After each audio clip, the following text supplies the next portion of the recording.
ये हमारे लिए बहुत सुखद स्थिति है कि नामवर जी से बात करने का अवसर हमें मिल सका है। डॉक्टर नामवर जी, जो भारत के प्रसिद्ध आलोचक हैं, दूसरी परंपरा के जनक हैं, बहुत सारी आलोचना की किताबों के रचयिता भी हैं।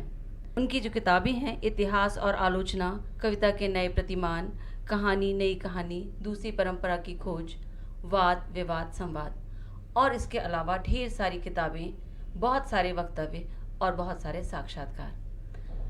नामवर जी से बातचीत का सिलसिला हम शुरू करते हैं। नामवर जी नमस्कार।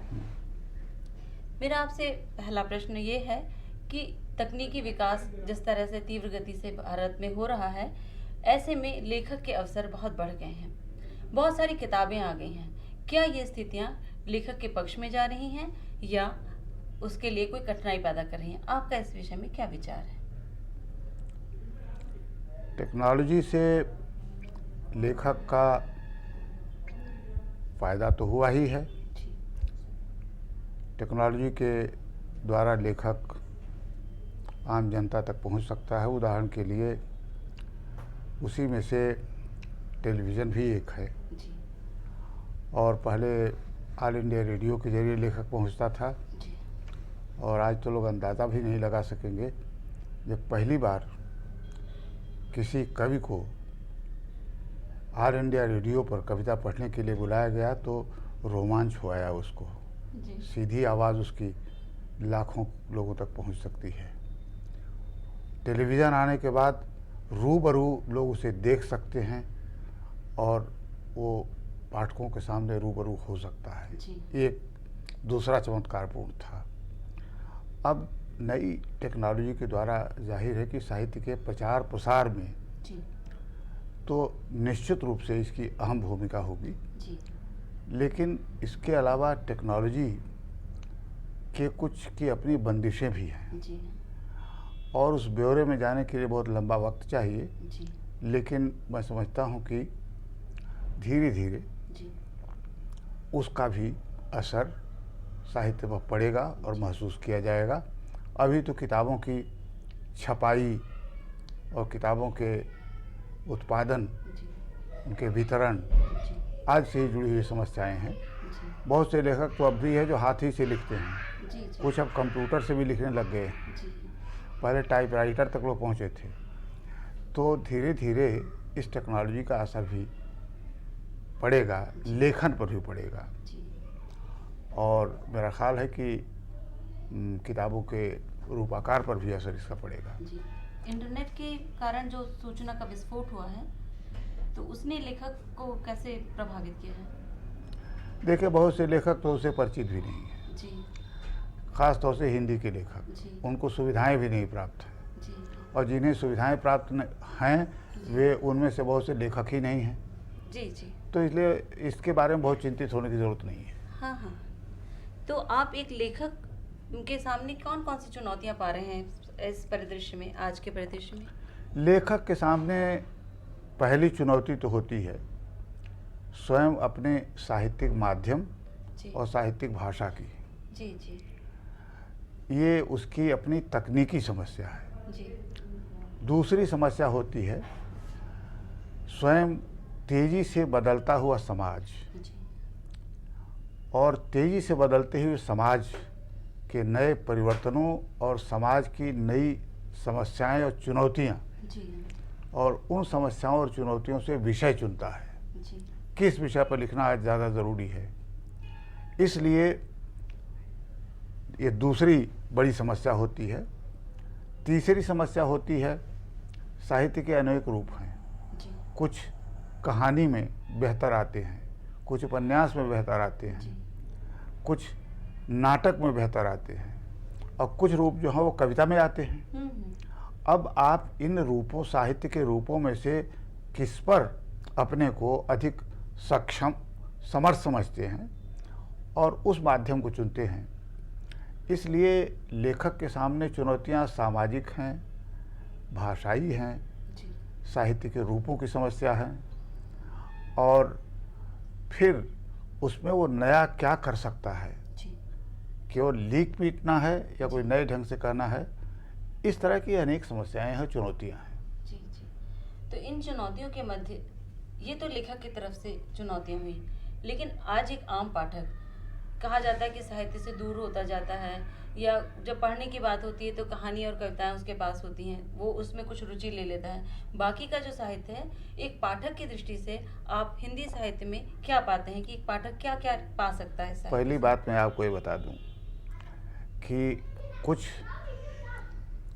लेखक पिछलग्गू होते हैं, जी पाठकों के पीछे पीछे चलते हैं जी और उनकी रुचि और उनकी पसंद के अनुसार लिखते हैं। जी जी और कुछ लेखक जो हैं वो पाठक से बहुत आगे चलते हैं 100 गज। जी।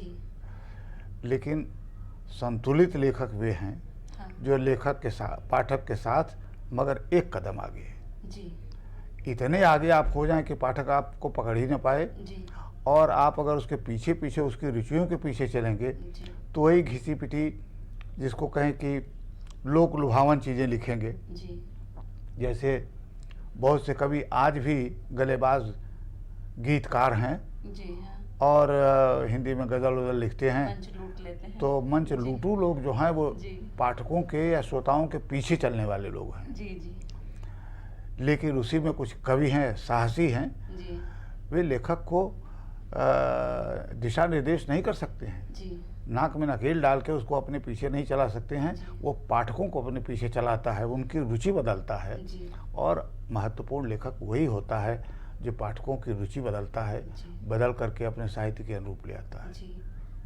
जो समाज में परिवर्तन हो रहे हैं जिस तरह से, जी वो नए प्रश्नों को जन्म देते हैं। जी और जैसे होता है कि जो आपने कहा कि पाठकों को एक उनकी रुचि जागृत करते हैं, तो उनके अपने जो प्रश्न हैं, उस वक्त के जो प्रश्न हैं, उनके प्रति लेखक की जो दृष्टि किस तरह की होनी चाहिए? जो नए समय से उठकर नए नए प्रश्न आ रहे हैं, आप कैसा सोचते हैं कि हिंदी साहित्य में जो परिदृश्य है वर्तमान, वो किस तरह का इन प्रश्नों देखिए, को ऐसा लेकर? है, मैं लगभग सजग जागरूक रूप से ज़्यादा नहीं तो 60 वर्ष से अपने साहित्य को जी देख रहा हूँ, उस पर नज़र मेरी रही है। जी एक बहुत बड़ा परिवर्तन जिसकी ओर मेरा ध्यान जाता है जी वो ये है कि हमारे साहित्य में पहली बार उस तबके से बड़ी संख्या में लोग आए हैं जो पहले कम हुआ करते थे। जी उदाहरण के लिए सबसे पहले हिंदी में जी वो दलित समाज है जी और जनजातियां हैं हमारी, जी झारखंड वगैरह में रहने वाली। जी कोई लेखक उनमें से हिंदी में नहीं आता था, हिंदी पढ़ते थे, पढ़ाई जाती थी, लेकिन उनमें से कोई हमारे कवि, कोई कहानीकार, कोई उपन्यासकार नहीं आता था। बड़ी संख्या में इस बीच हिंदी में दलित लेखक आए हैं, जी लेखिकाएं आई हैं, जी जनजातियों के बीच से भी कई कवयित्रियाँ आई हैं, कोई लेखक आए हैं। बहुत बड़ा परिवर्तन इस बीच, और ये परिवर्तन पिछले 20-25 वर्षों में ही हुआ है। दूसरा ये है कि ले दे करके हमारे यहाँ लेखिकाएं या कवयित्रियाँ, सुभद्रा कुमारी चौहान थी, महादेवी वर्मा थी, दो ही नाम हम लोग बार बार गिनाते थे। मध्यकाल में जाए तो एक मीराबाई दिखाई पड़ती थी। जी इस बीच आप देखें तो दर्जनों की संख्या में जी समर्थ कहानी लिखने वाली, उपन्यास लिखने वाली, और ये परंपरा आप देखें तो कृष्णा सोबती से शुरू होती है, मनो भंडारी से शुरू होती है, अब तो इतनी ज़्यादा हैं जी कि 1 दर्जन से अधिक जी संख्या कहानी और उपन्यास के क्षेत्र में स्त्रियों की है। जी उसी तरह से कविता के क्षेत्र में कवयित्रियाँ हमारे बीच आई हैं जी। और बहुत अच्छा लिख रही हैं। मैं समझता हूँ कि हिंदी साहित्य में इस बदलाव को रेखांकित किया जाना चाहिए, जी वरना ये आमतौर से पुरुष साहित्य माना जाता था जी हाँ और उसी तरह से सवर्णों का साहित्य माना जाता जी। था। अब कम से कम वो दीवारें टूटी हैं। जी ये बहुत बड़ा परिवर्तन है, जी और इस परिवर्तन के द्वारा फिर उन समस्याओं पर लिखा गया है समाज की, जी। जिन समस्याओं पर पहले लोग प्रसंग के रूप में लिखा करते थे। एक छोटा सा हिस्सा हुआ करता था। अब तो ये सारे अनेक विषय इनसे जुड़े हुए केंद्र में आ गए हैं। हाँ। तो आपको क्या लगता है कि जैसे दलित आए, दलित के प्रश्न आए, दलितों ने अपनी बातें कही, तो क्या कहीं उनकी अपनी एक नई भाषा भी आई? जैसे आप कहते थे कि पुल्लिंगी साहित्य था, तो क्या पुल्लिंगी भाषा भी थी? क्या उसमें कहीं परिवर्तन आया? आपने कुछ महसूस किया कि जब महिलाओं ने लिखना शुरू किया है या दलितों ने लिखना शुरू किया है, तो कोई एक विशेष भाषा का संस्कार भी हुआ? देखिए, सच्चाई भाषा के बारे में तो ये है जी। कि भाषा का मूल रूप तो स्त्रियों में ही सुरक्षित रहता है। जी। पुरुष चूँकि देशाटन करते रहते हैं, तो नतीजा ये होता है कि उनकी भाषा बहुत कुछ किताबी हो जाती है। जी। स्त्रियाँ, इसीलिए सच पूछिए तो मुझे तो बार बार लगता है कि बचपन में अपनी माँ से हाँ। जो भाषा, वो ठेठ भोजपुरी, जी, मैं जी। उसी का रहने वाला हूँ, जी। तो जो बोलियों के शब्द हैं, जो ताकत होती है, जो लहजा होता है, उच्चारण होता है, सबसे जी बड़ी हाँ। बात मुहावरे और कहावतें जी हाँ। स्त्रियों की ज़बान पर होती जी हैं। हाँ, तो साहित्य में आ गई हैं जब स्त्रियाँ, तो आई है। वो सब भी आया है। इसलिए एक जानदार भाषा, जी। जीवित भाषा, जी। जी। मुर्दा भाषा नहीं, वो इस बीच आई है। जी। और वो लहजा ख़ास तौर से कहना चाहिए। इन लोगों के कारण यही बात मैं ये भी कहूँगा कि असल में भाषा वे लोग गढ़ते हैं जो मेहनत करने वाले लोग हैं। जी हाँ। खेतों में काम करने वाला किसान या पशुचारण करने वाला, जी। ऐसे लोग जो हाथ का काम करते हैं, वे शब्द बिगड़ते हैं, जी। भाषा बनाते हैं। हाँ हाँ। तो हिंदी किताबी और कोश से जी। ली हुई, पुरानी किताबों से ली हुई भाषा न रह करके हाँ हाँ। इस बीच हमारे कहानियों, उपन्यासों में नहीं, देख करके मुझे तो लगता है कि कविता की भाषा हमारे बदल गई है। जी। तो एक ये बड़ा परिवर्तन आया है जी हाँ। और जिसका स्वागत किया जाना चाहिए। मुझे अच्छा लगता है देख करके कि ये जानदार बोलचाल की भाषा हाँ। आ रही है, और वो जो शुद्धतावादी, पवित्रतावादी, जिसको मैं सरकारी हिंदी कहता हूँ, सरकारी हिंदी में कविता कहानी नहीं लिखी जा सकती है, जी हाँ। उसमें फाइल पर नोट लिखे जा सकते हैं। हाँ जी हाँ। वो भाषा तो हमारे साहित्य में ही जिंदा है। ठीक है। इसलिए इस बीच ये हुआ है। जी। और भाषा के बारे में जैसा आपने पूछा, जी। तो अच्छे लेखक जी हाँ। उस भाषा के द्वारा एक अपना अंदाज जी हाँ। हासिल करते हैं जी हाँ। और कर रहे हैं। जी। आपको भविष्य से क्या संभावना है? जैसा परिदृश्य आप देख रहे हैं, आपको लग रहा है कि अच्छी स्थितियां चल रही हैं हिंदी साहित्य के, जो इस माहौल से निकलकर हम कितने बेहतर कल की ओर जा सकेंगे अपने साहित्य को लेकर अन्य भारतीय भाषाओं की तुलना में? देखिए, साहित्य में स्पर्धा, जी। जैसे बाजार में स्पर्धा है, तुलना मतलब आप वैसा ना लें। हाँ, मेरा नहीं, मतलब नहीं। बिल्कुल वैसा नहीं है, इसलिए जानबूझ, स्पर्धा का नहीं है। इसलिए नहीं, स्पर्धा सर्जनात्मक होती जी। है, जी। और स्पर्धा बुरी चीज़ नहीं है। जी। ये ईर्ष्या बुरी चीज़ है, जी। लेकिन ये स्पर्धा तो होड़ जिसे कहते हैं, वो तो एक तरह का सर्जनात्मक कार्य है। जी। और हर सर्जक चाहता है कि आगे निकल जाए। इसलिए महत्वपूर्ण ये है जी। कि इस बीच समाज में जो बदलाव आया है, जी हाँ। उस बदलाव में छद्म बहुत है, जी। धोखाधड़ी बहुत है, हम्म। सच्चाई सामने दिखाई नहीं पड़ती है, सात पर्दे के अंदर सच्चाई होती है। परसाई जी ने एक साक्षात्कार में कभी कहा था, हरिशंकर परसाई ने, जी। किसी ने पूछा कि आप तो सत्य की साधना करते हैं, हाँ हाँ। तो कहा नहीं, सत्य के साधक जो होंगे वो साधु संत महात्मा होते होंगे, जी। मैं लेखक हूँ, मैं तो झूठ की और मक्कारी की तलाश करता रहता हूँ, खोज करता रहता हूँ। जी हाँ। तो लेखक जो है आज के ज़माने में छद्म बहुत बढ़ गया है। जी हाँ। पहले अपेक्षाकृत हमारा समाज बड़ा पारदर्शी था, जी। क्या सही है क्या गलत है उतना छिपा हुआ नहीं था। जी। आज अब लोग बहुत चतुर हो गए हैं। हाँ, हाँ। सोचो, बहुत पहले काला धन नाम की चीज़ हम सुनते नहीं थे। जी। अब देखते हैं कि साहब ये काला धन नाम की चीज़ होती है। हम लोग जी। समझते थे कि धन तो धन होता है, काला और सफ़ेद क्या होता है। जी, जी, अब काला धन नाम की चीज़ हो गई है। जी। इसलिए उस काले धन का पता लगाने के लिए एक काम तो खुफिया लोग करते हैं। जी। साहित्य, इसीलिए आज साहित्य लिखना खुफियागिरी का काम हो गया है। जी। और खुफियागिरी ऐसी है, इसलिए आज सच का पता लगाना बड़ा मुश्किल काम हो गया है। तो अन्य भारतीय भाषाओं के संदर्भ में मैं बात ये कर कहना रहे थे। चाहता हूँ कि भारतीय भाषाएं नहीं बल्कि दुनिया के तमाम जी हाँ, लेखक जी। लेखकों के सामने समस्या है। भारतीय भाषाओं में, दूसरी भाषाओं में भी यही काम हो रहा है। जी हाँ। और नई पीढ़ी जो आई है, चूँकि हमारे समाज की समस्याएं ज़्यादा उलझी हुई हैं, हाँ। पेचीदा हैं, जी हाँ।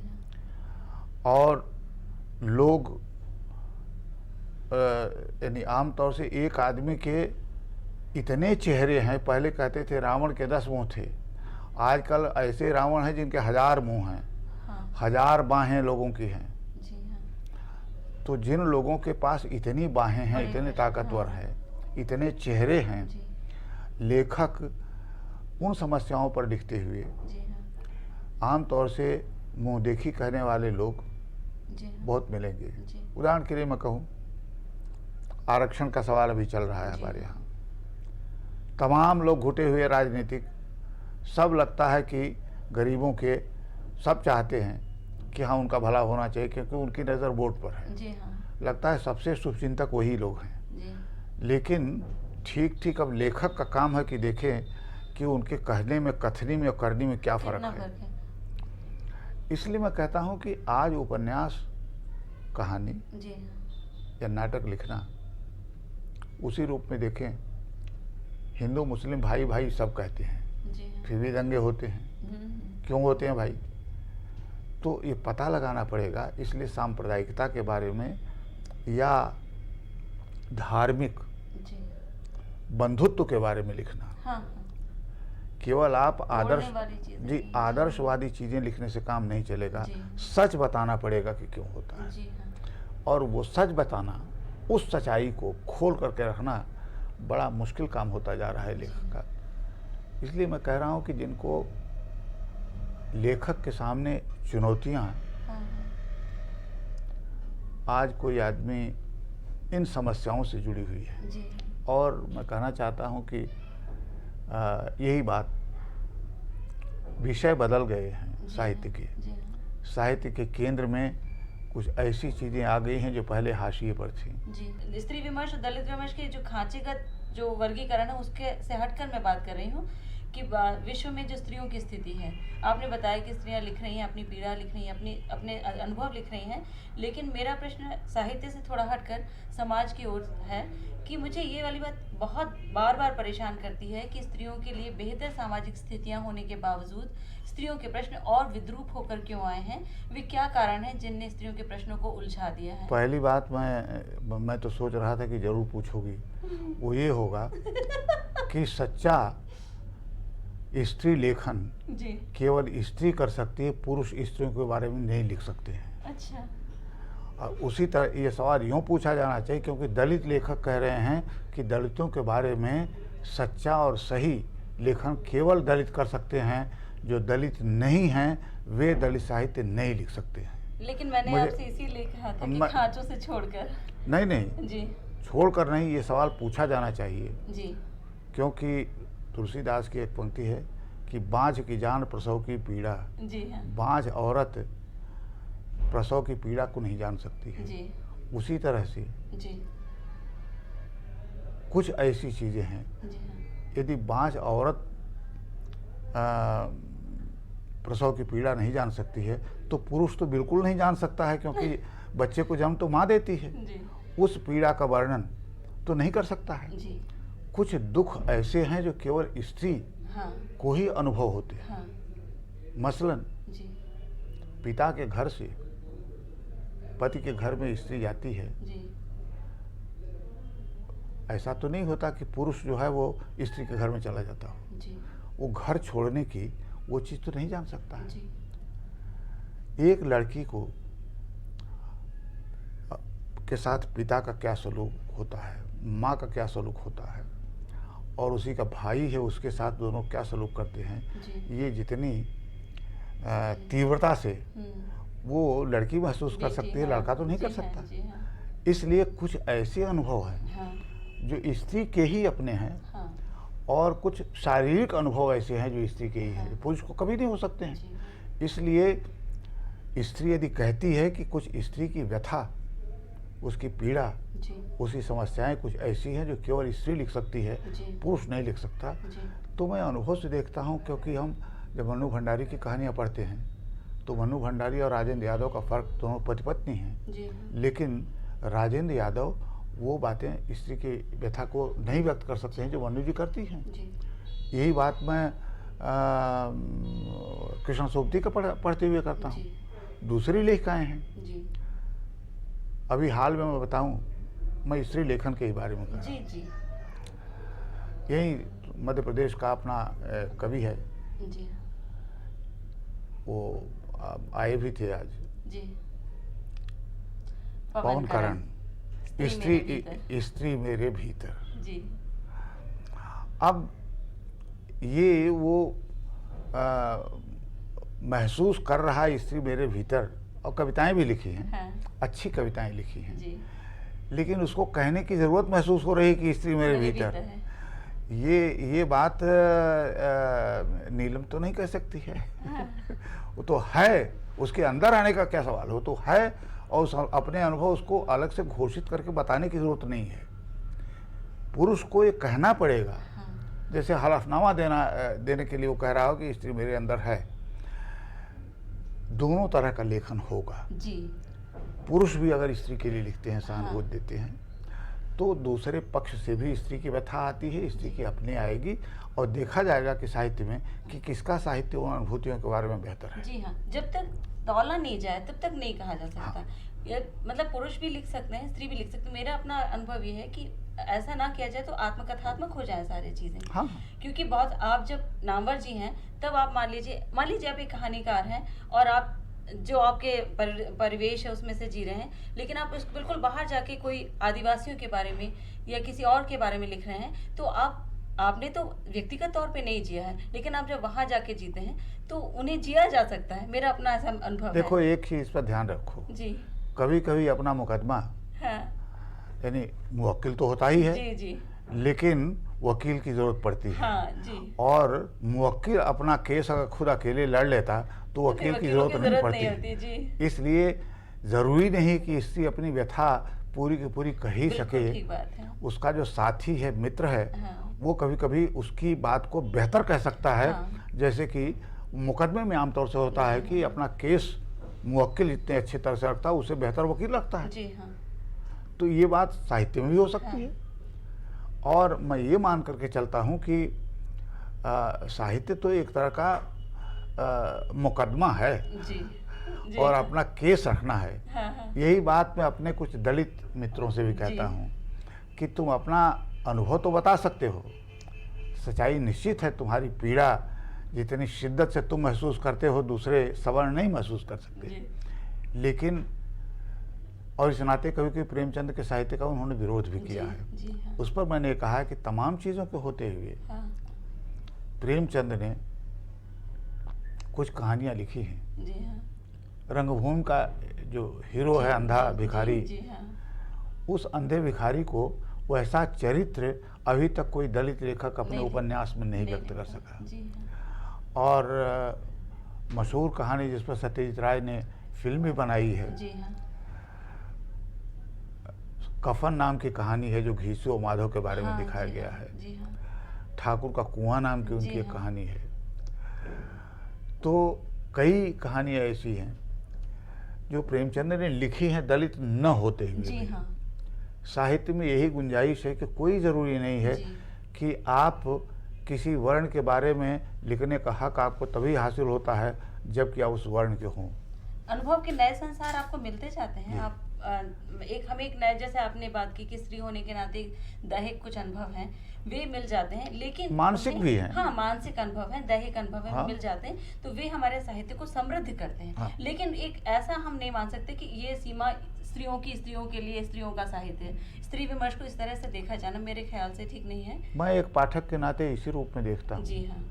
कि इस पूरी प्रक्रिया में हमारे साहित्य में जी पिछले 25-30 वर्षों में जो कहानियाँ आई हैं, जो उपन्यास आए हैं, जो कविताएं आई हैं, जी हाँ।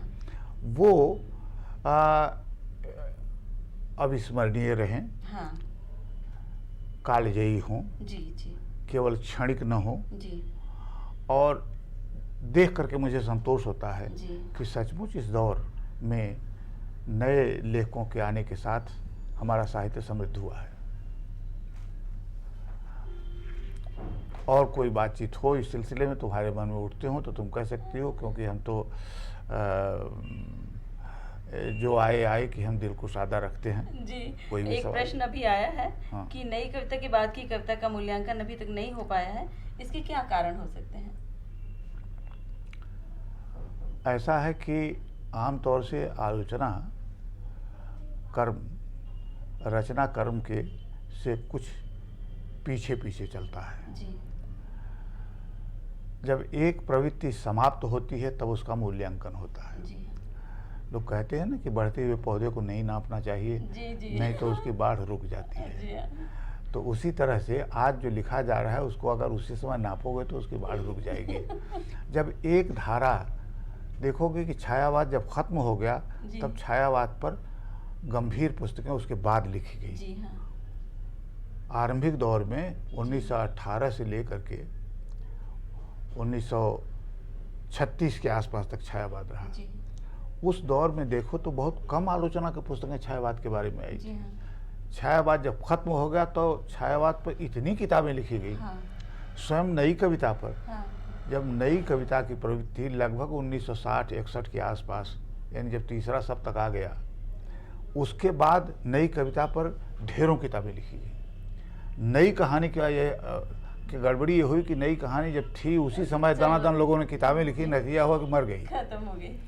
इसलिए अब जो कविताएं लिखी जा रही हैं उस पर पुस्तक समीक्षाएं तो आ रही हैं। जी मेरा ख्याल है कि इस बीच जितने नए कविता संग्रह आए हैं युवा कवियों पर तत्काल नोटिस ली गई है। जी पत्रिकाओं में, जी हाँ। अखबारों में तत्काल समीक्षा होती है। जी पुस्तक प्रकाशित होने के 2 महीने के अंदर अंदर अनेक समीक्षाएं आ जाती हैं। जी हाँ।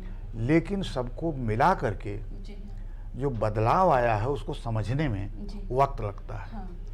इसलिए समीक्षा हमेशा रचना के कुछ कदम पीछे रहती है, जी हाँ। ऐसा मेरा ख्याल है। जी और वो बहुत बुरा भी नहीं है। जी।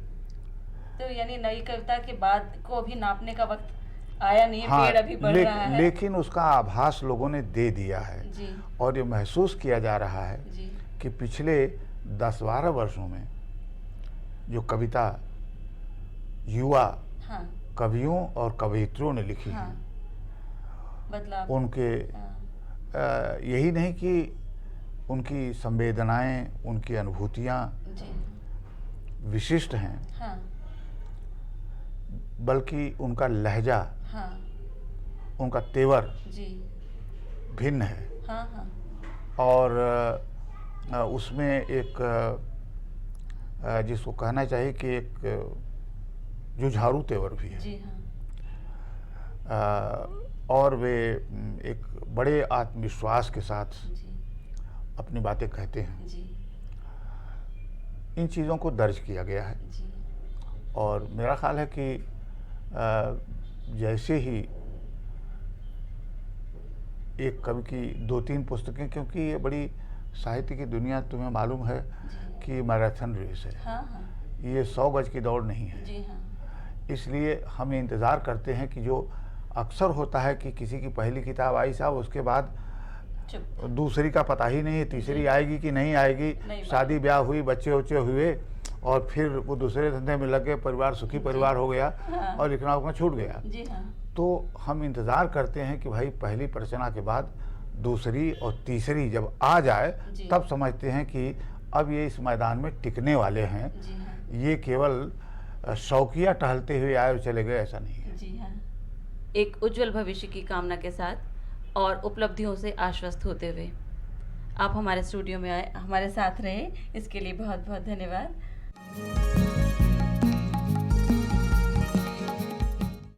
मुझे चाहिए पूरी पृथ्वी, अपनी वनस्पतियों, समुद्रों और लोगों से घिरी हुई। एक छोटा सा घर काफी नहीं है, एक खिड़की से मेरा काम नहीं चलेगा। मुझे चाहिए पूरा का पूरा आकाश अपने नक्षत्रों और ग्रहों से भरा हुआ। एक जरा सी लालटेन से नहीं मिटेगा मेरा अंधेरा। मुझे चाहिए एक धधकता हुआ ज्वलंत सूर्य। थोड़े से शब्दों से नहीं बना सकता मैं कविता।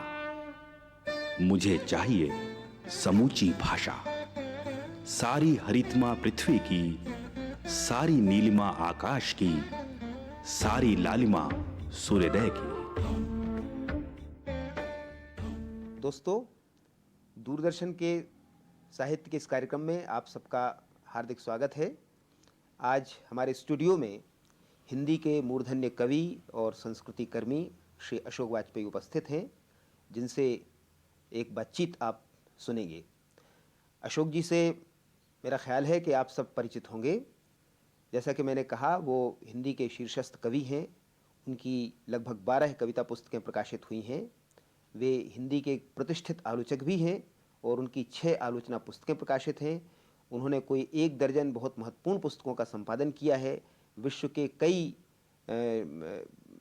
नामी गिरामी कवियों की कविताओं के हिंदी में, अंग्रेजी से हिंदी में अनुवाद किए हैं और कई बहुत चर्चित और प्रतिष्ठित पत्रिकाओं का उन्होंने संपादन किया है, जिनमें पूर्वग्रह, पहचान सीरीज, समास, बहुवचन, कविता एशिया आदि शामिल हैं। तो आज हम अशोक जी से एक आत्मीय बातचीत करेंगे उनकी कविताओं के बारे में, उनकी जीवन दृष्टि के बारे में। तो अशोक जी, आपका बहुत बहुत स्वागत है। मैं आपकी कुछ कविताओं के बारे में कुछ सवाल आपसे करना चाहता हूँ जी। एक ये था कि आपकी कविता कुछ खास किस्म के, बुनियादी किस्म के, शाश्वत और सार्वभौम किस्म के अभिप्रायों की ओर बार बार लौटती रही है, जैसे रति, मृत्यु, प्रकृति, शब्द इत्यादि।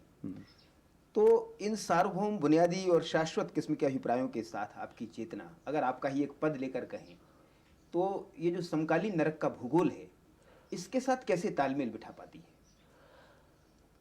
देखिए, नरक कितना ही नरक क्यों ना हो, और समकालीन हो कि वैदिक नरक हो, उसमें कुछ बुनियादी अभिप्रायों से तो कोई छुटकारा नहीं है। वो तो होंगे ही, कम से कम मुझे ऐसा लगता है। ऐसे लोग होंगे जो मानते हैं कि ये नहीं कि नरक अपने नए अभिप्राय नहीं गढ़ता। मैंने कोशिश ये की है, अब वो कितना सफल हुआ मैं नहीं जानता, कि ये जो बुनियादी अभिप्राय हैं ये आज भी हैं और आज भी उतने ही जीवित या सक्रिय हैं जितने वो कभी तथाकथित काल में रहे होंगे जब उनका संभवतः जन्म या उद्भव हुआ। और हम उनको नए ढंग से खोज परख सकते हैं, हम नए ढंग से उनको पहचान सकते हैं। ताते अनचिन्हार मैं कीन्हा, कबीर ने कहा है कि मैंने उससे जो अनचिन्हा था उसको चीनने की कोशिश की। अगर दर्पोक्ति ही करनी हो, और ऐसे अवसरों पर संभवतः दर्पोक्ति क्षम्य मानी जाएगी, तो मैं कहूँगा कि मैंने थोड़ी कोशिश हमारे समय में जो अनचिन्हारे शाश्वत अभिप्राय हैं उनको चीनने की थोड़ी चेष्टा की। पर इसमें ये लगता है कि जो इतिहास है या जो ऐतिहासिक चेतना है, हमारे समय का जो भी ऐतिहासिक महासमर है, उससे कुछ आपके ऊपर ये आक्षेप लग सकता है कि आप उससे कुछ बेखबर हैं, जबकि वास्तविकता का जो समग्र वास्तविकता है उसका एक बहुत महत्वपूर्ण पक्ष अपनी समकालीन ऐतिहासिक सच्चाइयाँ भी हैं। तो उनसे आपकी कविता क्या बेखबर है, ऐसा कहा जाएगा? अव्वल तो नहीं है, लेकिन मेरे कहने से तो न मान लिया जाए। कविता ही अपना प्रमाण हो सकती है। मेरी कविता की अगर, अब तो आजकल कंप्यूटर वगैरह आ गया है, अगर सिर्फ लोग छवियां ही की सूची बना लें, इस तरह की उसमें पदों का इस्तेमाल है, किस तरह की घटनाओं का उल्लेख है, इत्यादि इत्यादि, तो वो उससे स्पष्ट हो जाएगा कि जो मैं कह रहा हूँ कि मैं इतिहास से अनभिज्ञ या इतिहास के प्रति उदासीन नहीं हूँ, क्योंकि ऐसा होना किसी कवि के लिए जो अपने नश्वर जीवन के बाद भी थोड़ी देर जीवित रहने की महत्वाकांक्षा पालता हो, संभव नहीं है। लेकिन एक बार मैंने कलकत्ता बुक फेयर में एक प्रश्न के उत्तर में ये कहा था कि मैं अनंत पर कुछ यूँ एकाग्र रहा कि इतिहास को लक्ष्य करना भूल गया। ये एक अपने को उस समय बचाने का एक चतुराई का तरीका था, लेकिन ऐसा नहीं लगता कि मैंने ऐसा किया है। इतिहास को एक ही ढंग से पढ़ने की, संघर्ष को एक ही ढंग से पहचानने की जो विधियां रही हैं, उनसे मैंने अलग कुछ करने की कोशिश की है। इस अर्थ में मैं आज जो इतिहास की समझ वाला बहुत सारा साहित्य है, उसका संभवतः विपक्ष हूँ। एक सवाल ये है कि आपकी कविता में ज़बरदस्त इंद्रियता है, जैसा कि मैंने संकेत किया, रति का अभिप्राय तो उसमें है ही। दूसरी तरफ उतनी ही सघन अतीन्द्रिय छवियां भी उसमें उभरती हैं। एक तरह की आध्यात्मिकता भी कह सकते हैं। ईश्वर के साथ आपका लगातार झगड़ा होता रहता है, देवताओं का लोक है, उसमें देवलोक है, नक्षत्र मंडल है, वगैरह वगैरह, तमाम पौराणिक और मिथकीय आयाम है। क्या इन दोनों चीज़ों को एक दूसरे के बरक्स रखते हुए, क्या आपको ऐसा लगता है कि आप इसके माध्यम से जीवन के किसी खोए हुए या खोते जा रहे संतुलन को वापस लाने की कोशिश कर रहे हैं, या इसके पीछे कोई दूसरी अस्तित्व दृष्टि है? देखिए, मैं ये मानता हूँ कि कविता का एक बुनियादी काम, भले वो उसके प्रति सचेत है कि नहीं, स्मृति का पुनर्वास करना है, जाति स्मृति का पुनर्वास। और हमारी जाति स्मृति में ये सब अभिप्राय और पद और अर्थ, छवियाँ, प्रतीक, बिंब ऐसे रसे बसे हैं कि आधुनिकता की एक झोंक में हमने इन सब को भूलना शुरू कर दिया। और अब जो नया दौर है उसमें तो एक अनंत वर्तमान में रहने के लिए आप अभिशप्त हैं।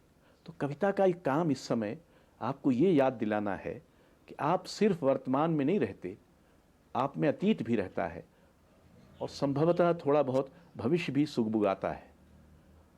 कविता का काम समय की इस अटूट निरंतरता को किसी हद तक बचाए रखना है और किसी हद तक उसको हमारे समय में चरितार्थ करना है। ये जो इंद्रियता और अतीन्द्रियता का जक्सटापोजिशन है, हाँ, ये देखिए, हमारे यहाँ तो जिसको पश्चिमी विचार पद्धति में सेक्रेड और प्रोफेन का जो अंतर है, वो हमारे यहाँ तो रहा नहीं। हमारे यहाँ जो ऐन्द्रिय है और जो अतीन्द्रिय है, उनमें एक अटूट संबंध है। बल्कि कई बार तो ऐन्द्रिय ही अतीन्द्रिय तक पहुँचने का एक माध्यम या उपकरण है। इसलिए मुझे लगता है कि हमको अपनी परंपरा के कुछ बुनियादी अभिप्रायों पर पुनर्विचार करना चाहिए। ये ज़रूरी नहीं है कि वो ठीक ही हों। और मुझे लगता है कि कविता की ऐन्द्रियता और जीवन में जो ऐन्द्रिय जगत है, जो चीज़ों का, व्यक्तियों का, संबंधों का इतना अपार संसार है, उसको छूने पहचानने की एक बहुत बड़ी विधि है ऐन्द्रियता। लेकिन इसके पार भी कुछ है। हम जो छूते हैं उसके पार भी कुछ छूते हैं। आपने शायद ये ध्यान दिया होगा कि मेरा एक बहुत बड़ा अभिप्राय, ऐसी बहुत सारी कविताएं हैं जिनमें यहाँ कुछ झंकृत होता है, चाहे वो इस देश काल में हो रहा हो, तो वो अनेक देशों और अनेक कालों में झंकृत हो रहा है, ऐसा मुझे भ्रम है। ये काव्य भ्रम सही, तो लोग बहुत सारी गलत फहमियों में जीते हैं। तो एक कवि ऐसी गलत फहमी में जीता है तो क्या बुरा है? अच्छा अशोक जी, आपकी बहुत सारी कविता में शुरू से ही कुछ निजी किस्म के रिश्तों के आपके संबोधन के दायरे में वो आते रहे हैं। माँ, पिता, भाई, बहन, पुत्र और इधर पौत्र भी। तो बल्कि कहना चाहिए कि आपकी कविताओं का जो मैं है वो भी कई बार बहुत ही निजी किस्म का मैं लगता है, यानी वो एक सामान्यीकृत मैं ना होके एक बहुत ही पर्सनल में, निजी में लगता है। क्या आपकी कविता को अगर पर्सनल पोइट्री कहा जाए तो क्या आप इसको स्वीकार करेंगे? अगर ये इस विवरण का मूल अभिप्राय इसे सामाजिक होने से वंचित करना न हो तो मैं कहूँगा कि मुझे कोई आपत्ति नहीं है। हम जिसे बार बार समाज कहकर समझते पकड़ने की कोशिश करते हैं वो दरअसल बना ही होता है हमारे पास पड़ोस, परिवार, और फिर उससे आगे अपना शहर, और फिर उससे आगे जो भी। इसलिए मुझे लगता है कि परिवार मनुष्य के इतिहास में एक बहुत ही बुनियादी आविष्कार है, और मनुष्य के जो संबंध हैं माँ पिता का, पुत्र का, पौत्र का, इत्यादि इत्यादि, ये संबंध बहुत बुनियादी हैं। और इन संबंधों को एक ऐसे समय में जबकि प्रायः सभी संबंधों की अवमानना हो रही है, प्रायः सभी संबंधों की अवज्ञा हो रही है या उनको नज़रअंदाज किया जा रहा है, शायद मेरे जैसे व्यक्ति की कविता इस ओर थोड़ा ध्यान दिलाने की कोशिश करती है कि ये संबंध अभी भी बहुत संभावनाओं भरे हैं, इनमें अभी भी बहुत गर्माहट और आत्मीयता है, इनमें अभी भी बहुत अनगूंजें और अंतर्ध्वनियाँ हैं जो हमको इस कठिन समय में हर हालत में मनुष्य बने रहने में मदद करती है। एक तरह से मेरी कविता का एक पक्ष कृतज्ञता का पक्ष है। मैंने बहुत कृतज्ञ कविता लिखी, पूर्वजों के प्रति कृतज्ञता, परिवार के प्रति कृतज्ञता, प्रेम के प्रति कृतज्ञता, संसार के प्रति कृतज्ञता, भाषा और शब्द के प्रति कृतज्ञता। और ये आजकल तो कोई कृतज्ञ होता ही नहीं है, मतलब कृतज्ञ होना लगभग एक मानवीय अवगुण हो गया है या निरी औपचारिकता। तो ऐसे में एक और विकल्प भी ध्यान में अगर कविता ला सके तो ठीक ही है। इधर आप जो कविताएं लिख रहे हैं वो क्या किस तरह के विषयों, अभिप्रायों के इर्द गिर्द हैं? एक तो एक तरह की कविता लिखते नहीं हैं, तरह तरह की हैं, लेकिन मुझे इधर दुख ने बहुत आक्रांत कर रखा है। इस दुख का कोई कारण नहीं है, यानी ये एक तरह का अकारण दुख है। वो अस्तित्व का दुख है, वो नश्वरता का दुख है, वो बहुत दिन और न रह पाने का दुख है, कि बहुत कुछ छूट जाने का दुख है, कि बहुत कुछ चाहकर भी न कर पाने का दुख है, कि बहुत दूसरों के काम न आ पाने का दुख है, वगैरह वगैरह, तरह तरह की उसकी तहें हैं। तो मैं कुछ इसको खंगालने और खोजने की कोशिश में लगा हूँ। कविता का एक काम, कम से कम मेरी कविता का एक काम, शुरू से इस अंदर बैठे अवसाद को भी बार बार संबोधित करना रहा है। इधर शायद अवसाद बढ़ गया है, बल्कि अभी एक आयोजन में नामवर जी ने कहा कि अशोक जी, वो आपका उल्लास वाला पक्ष ही हम लोगों को ठीक लगता है। कहाँ आप इतने अवसन्न होने लगे हैं।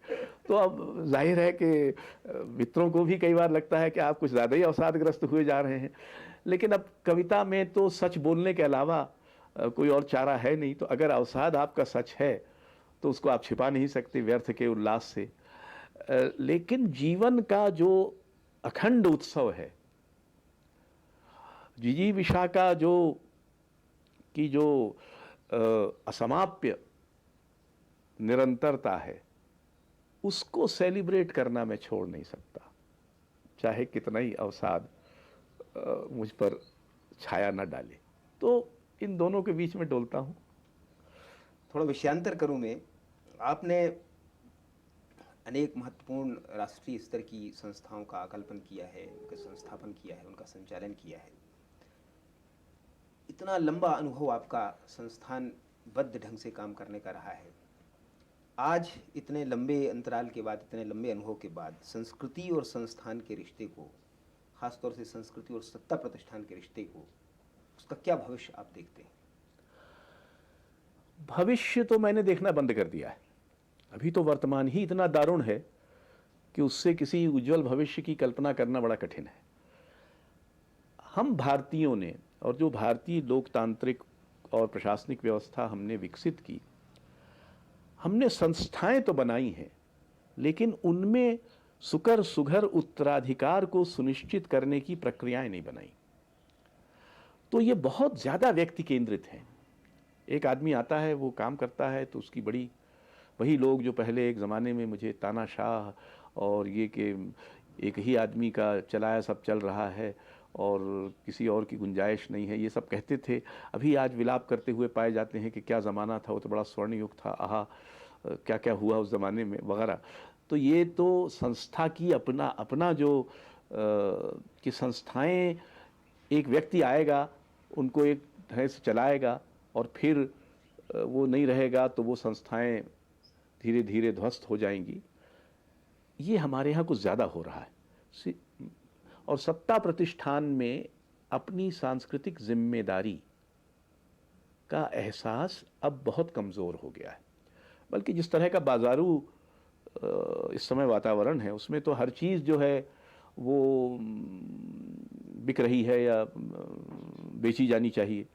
तो अगर इस जहनियत में आप काम करेंगे तो इन संस्थाओं को अव्वल तो शायद बनाने पर ही हिचक होगी, और फिर इनको सौभाग्य ये है कि जो दूसरा तथाकथित गैर सरकारी क्षेत्र है, ये अब धीरे धीरे बढ़ रहा है।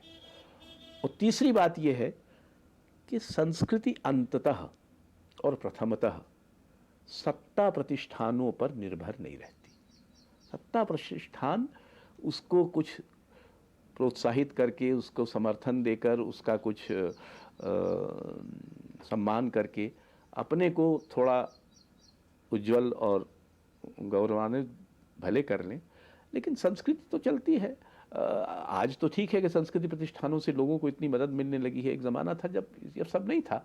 और अगर यूँ आप देखें तो तुलनात्मक दृष्टि से उस ज़माने में जब संतन को सीकरी से कोई काम नहीं था, अधिक बड़ा साहित्य, अधिक बड़ी कलाएं पैदा हुई। तो इसलिए इन दोनों में कोई, और अब कल्याणकारी राज्य चूँकि विघटन के कगार पर है, ये सोचना बहुत कठिन है कि क्या होगा। चाहे भारतीय पुरातत्व सर्वेक्षण, चाहे राष्ट्रीय संग्रहालय, तमाम बड़ी बड़ी संस्थाओं का यही हाल है। तो चूँकि वहाँ धीरे धीरे इस बात का एहसास कम हो रहा है कि हमारी कोई सांस्कृतिक भूमिका है। अशोक जी, आपकी आलोचना को पढ़ते हुए और पिछले कुछ सालों से आप एक नियमित कॉलम लिख रहे हैं एक अखबार में, कभी कभार नाम से, उसको पढ़ते हुए भी आपकी जो छवि है वो एक बहुत ही युद्धसु लड़ाकू साहित्यकार के रूप में उभरती है। आप कुछ इस गंभीरता, तत्परता और आग्रह के साथ साहित्य संस्कृति की बहसों को उकसाते और उनमें मुब्तला होते लगते हैं, मानो हमारी सभ्यता का भविष्य इन बहसों पर निर्भर करता हो। एक ऐसे वक्त में जबकि साहित्य जो है वो सभ्यतिक संघर्ष के मुख्य क्षेत्रों के सर्वथा अलक्षित हाशिए पर चला गया हो, उसको इतनी एकाग्रता के साथ एक मोर्चे के रूप में साधते रहने और उसके साथ बने रहने का उत्साह आप में कहाँ से आता है? इसकी कौन सी आस्था का स्रोत है जहाँ से उत्साह आप में आता है? देखिए, अगर मेरी आस्था का कोई स्रोत है तो वो भाषा और शब्द और कविता। इसके अलावा मेरी और कोई, इससे अलग कोई आस्था रही नहीं।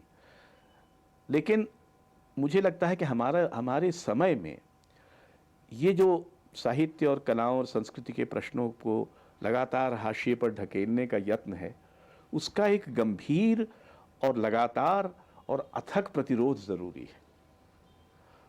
तो एक दूसरी जगह भी है, ये जिन जगहों के आप आदी हो रहे हैं आज के माध्यमों से और आज के विमर्शों से, उनके अलावा एक और जगह है जहाँ ये संग्राम ज़्यादा गहरा और ज़्यादा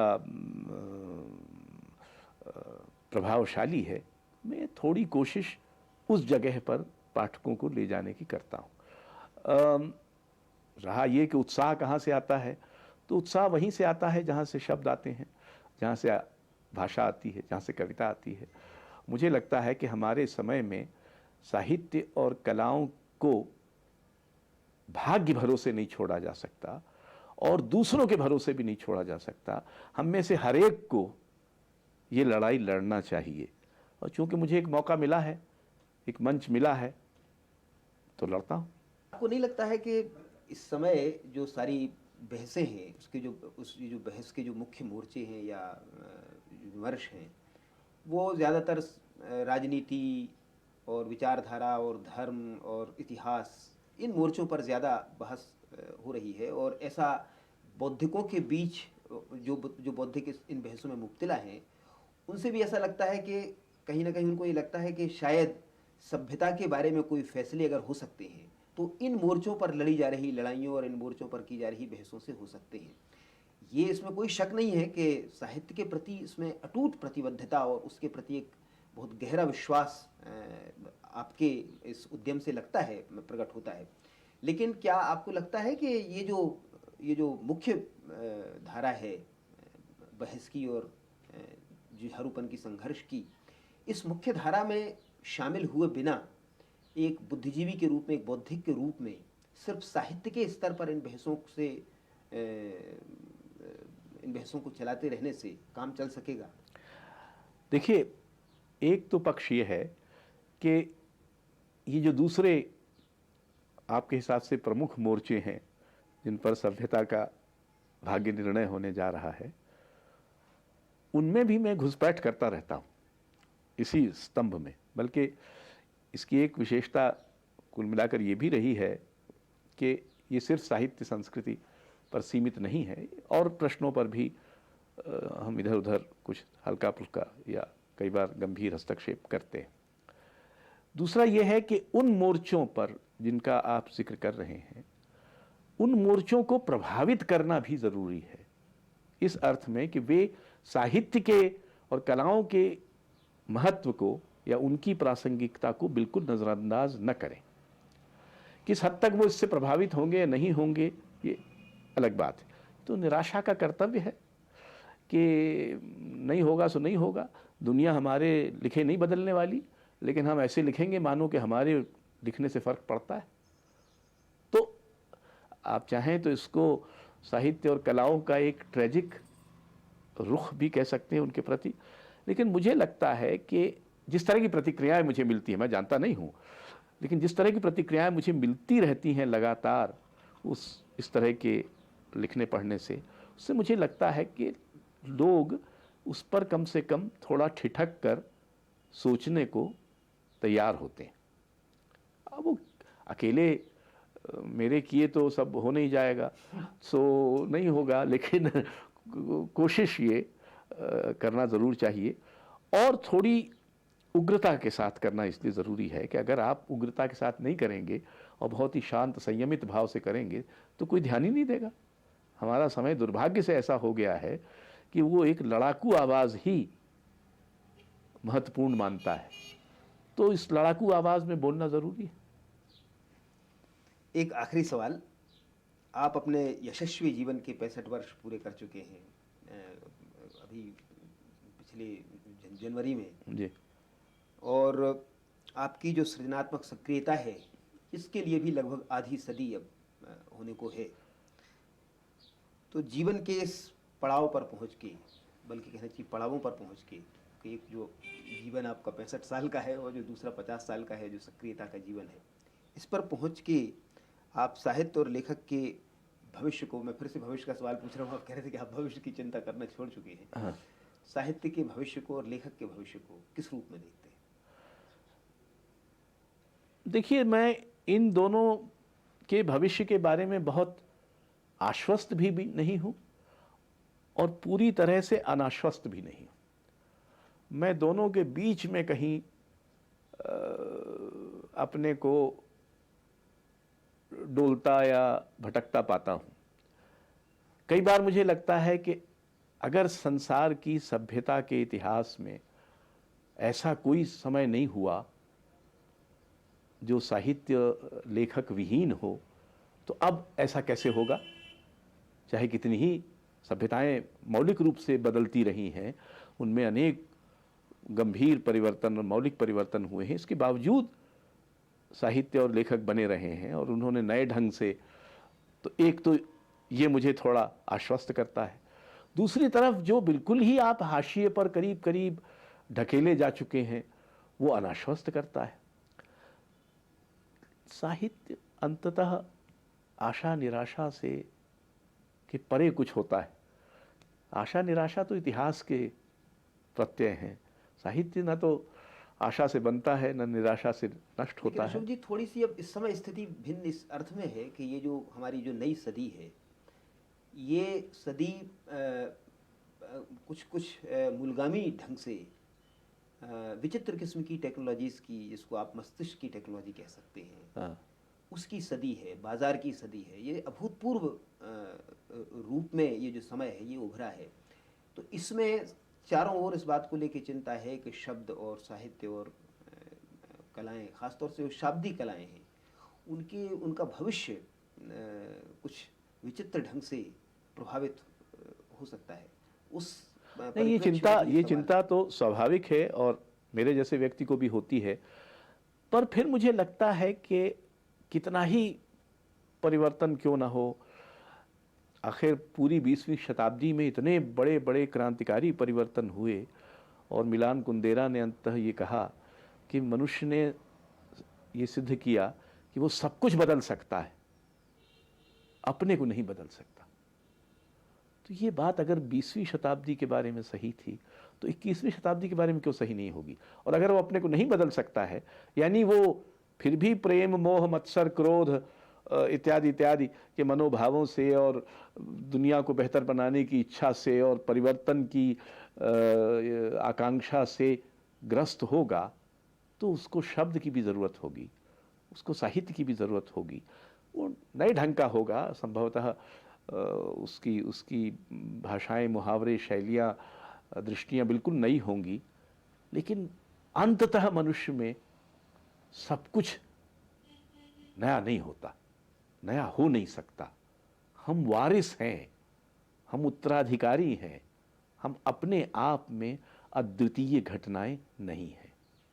और इसलिए ये भरोसा, कम से कम मैं अभी उत्तरकाल से अवसान की ओर जाता हुआ बनाए हुए हूँ कि जगह बची रहेगी, थोड़ी हो जाएगी, शायद और सक्रिय हो जाएगी, लेकिन बची रहेगी। इतना काफ़ी है। तो अशोक जी, बहुत बहुत धन्यवाद आपके लिए जो आप इस बातचीत में शामिल हुए। हमारे दर्शकों को आपने बहुत सारी दिलचस्प अपनी कविता के बारे में कुछ ऐसी अनूठी बातें जो बताईं, और आपकी जो जीवन दृष्टि आपकी बातचीत से उभरी, उस सब के लिए हम आपके बहुत आभारी हैं और आपको धन्यवाद देते हैं। आओ, जैसे अंधेरा आता है अंधेरे के पास, जैसे जल मिलता है जल से, जैसे रोशनी खुलती है रोशनी में। आओ मुझे पहनो, जैसे वृक्ष पहनता है छाल को, जैसे पगडंडी पहनती है हरी घास को। मुझे लो, जैसे अंधेरा लेता है जड़ों को,